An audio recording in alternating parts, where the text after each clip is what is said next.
Hi, I'm here at the Miramar Language and Culture Centre in Kununurra, and today I have with me David, who's one of the directors of the Miramar Council. So David, could you tell us a little bit about how the Language and Culture Centre started? And the movement came for them from the station days, came into township. First important thing they talked about was how language might be lost with development around town. So the main focus for them was to start a place where they can be able to teach language back to the children. And it is all done in a voluntary basis, you know. So the old lady just did it for the love of it and expressed their interest about the importance of language at that time. Mid-80s, we got funding from actually their own pocket money, royalty that was distributed to them by the Argyle Diamond Mine. The last lot of funding, after the 5th year, all the community, we all agreed that all the money should go towards a language centre. And that's how we were able to get the language centre. So when the money was, I think it was in the tune of 200,000 that were distributed amongst the people to set up the language centre. And because it was an important place for people to have a language centre, that, spending money from their own royalty is indication of the language centre is really important at that time. A new initiative called Language Nest is helping many Mirawong children learn the language.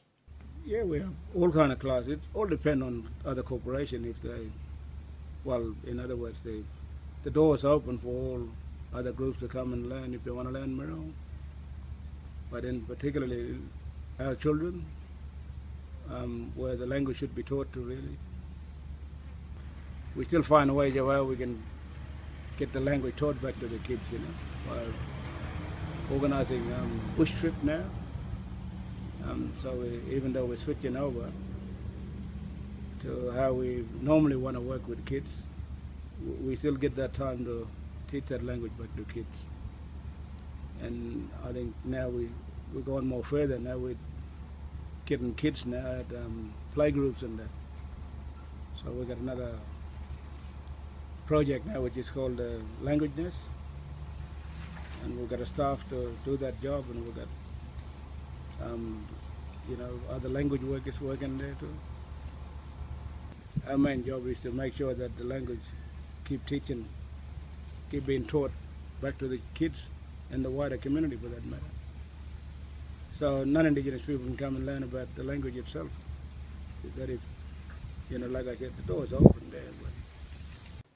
David is also a board member and has been integral in building the vision of the Language and Culture Centre. Yeah, I've been there from 83 now. Long time. Yeah, long time. But like I said, it's our job.